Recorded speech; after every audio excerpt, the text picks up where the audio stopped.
The morning sun filtered through the tall windows of Madison's corner office, casting golden streaks across the mahogany desk where financial reports lay scattered like fallen leaves. At 32, Madison Chen had built her tech empire from nothing more than a laptop and an unshakable belief that small businesses deserve better software solutions. Now, as CEO of TechBridge Solutions, she commanded a fortune that most people could only dream of, but wealth, she had learned, couldn't buy the one thing she needed most: time. Her phone buzzed insistently against the polished wood. "Mrs. Chun?" "I'm so sorry," came the trembling voice of her nanny, Sarah. "I've come down with the flu, and I can barely stand. I know today is your big presentation with the investors, but I just can't." "It's okay, Sarah," Madison said softly, though her heart was already racing. "Take care of yourself. I'll figure something out." She ended the call and stared at the clock. 8:30 a.m. Her presentation to secure funding for the expansion into Southeast Asia was scheduled for 2 p.m. It was the culmination of 18 months of preparation, a deal that could transform her company and create thousands of jobs. And somewhere across town, her 18-month-old daughter, Emma, was probably just waking up in her crib, expecting breakfast and the familiar comfort of routine.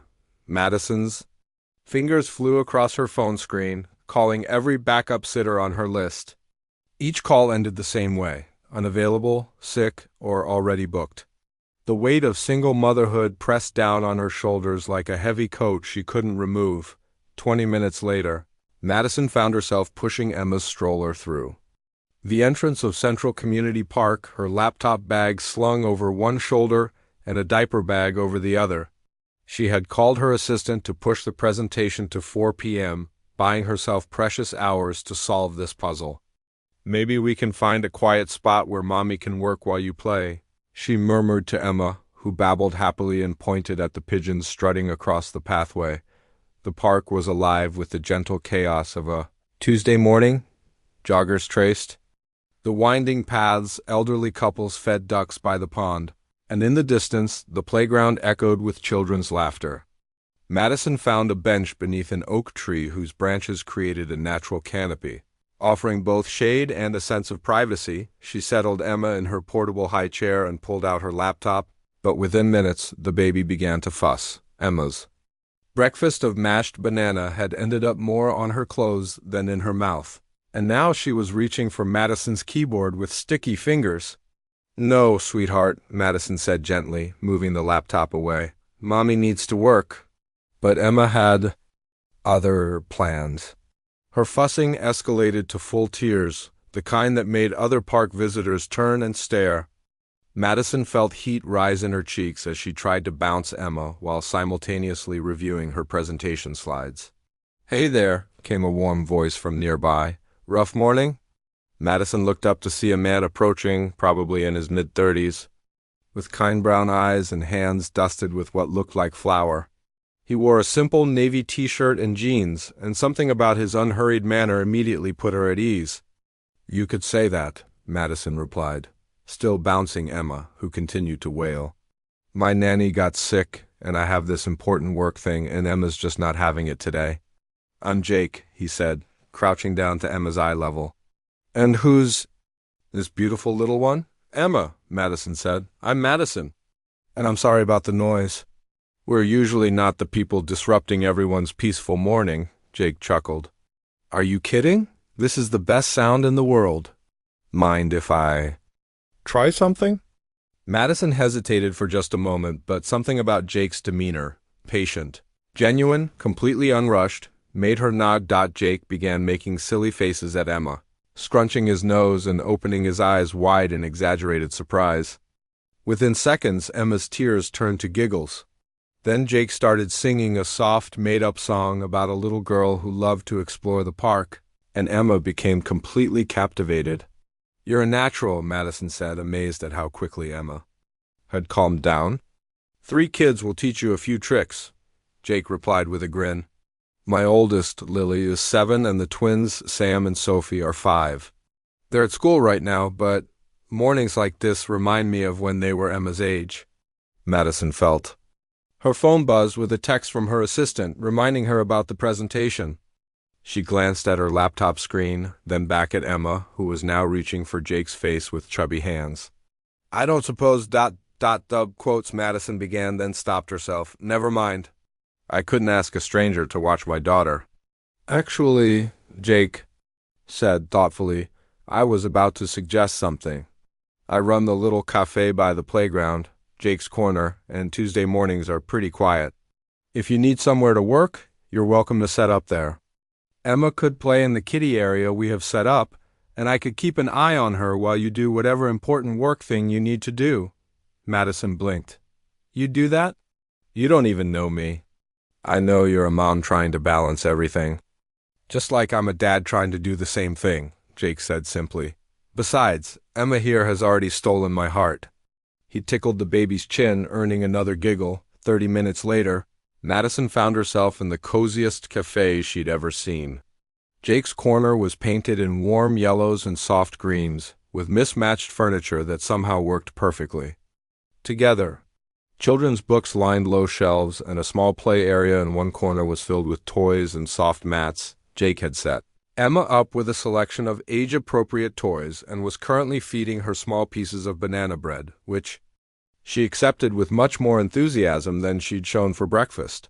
Meanwhile, Madison had spread her work across a corner table, her laptop open to the presentation she'd been perfecting for months. She's really taken to you, Madison observed, watching as Emma clapped her hands every time Jake gave her another piece of bread. Kids know when someone genuinely likes them, Jake replied. And this little one is special. Look at those eyes. She's taking in everything, processing it all. She's going to be brilliant, just like her mom, I bet. Madison felt a warmth spread through her chest that had nothing to do with the excellent coffee Jake had brought her. How do you know I'm brilliant? I could be a complete disaster at what I do. Jake gestured toward her laptop screen, which displayed complex financial projections and market analysis charts.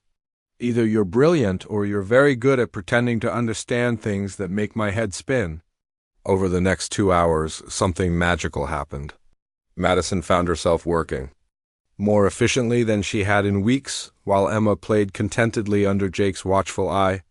He seemed to have an endless supply of patience, helping Emma stack blocks, reading her picture books in different silly voices, and cleaning up her inevitable spills without a trace of frustration. You're really good with her, Madison said. During one of her breaks, your own children are lucky. A shadow passed over Jake's face. It's just me and them now. Their mom. She decided the family life wasn't what she wanted. That was 2 years ago. Madison felt her heart squeeze. I'm sorry, that must be incredibly difficult. Some days are harder than others, Jake admitted. But moments like this, helping someone else, seeing Emma smile, they remind me that there's still a lot of good in the world. At 3:30 p.m., Madison closed her laptop with a satisfied smile. Her presentation was polished, her confidence restored, and Emma had spent the happiest morning she'd had in weeks. I can't thank you enough, Madison said as she packed up her things. You've saved my entire day, possibly my entire deal.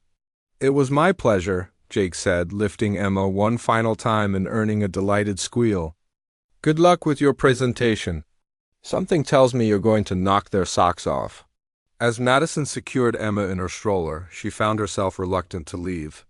Jake, would you maybe like to have dinner sometime? With the kids. I mean, Emma clearly adores you, and I'd love to meet Lily and the twins. Jake's face broke into the warmest smile she'd seen all day. I'd love that. Fair warning, though, dinner with my 3 can be pretty chaotic. I run a tech company and raise a toddler, Madison laughed. I think I can handle a little chaos. 2 hours later, Madison stood before a room full of investors, her presentation flowing seamlessly from slide to slide. The numbers were compelling, her vision was clear, and her confidence was unshakable. When she finished, the room erupted.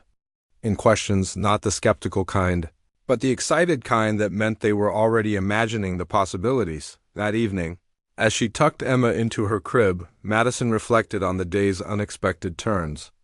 She had started the morning in crisis, certain that her carefully laid plans were crumbling. Instead, she had found something she hadn't even known she was looking for, a reminder that kindness still existed, that community could spring up in the most unexpected places, and that sometimes the best solutions came not from planning and control, but from trusting in the goodness of others. Her phone buzzed with a text from Jake. "Hope the presentation went well. Emma left quite an impression on my Tuesday regulars. They're all asking when the adorable baby is coming back." Madison smiled. As she typed her response, "It went perfectly. And we'll definitely be back? Same time, Thursday?" Outside Emma's window, the city sparkled with countless light.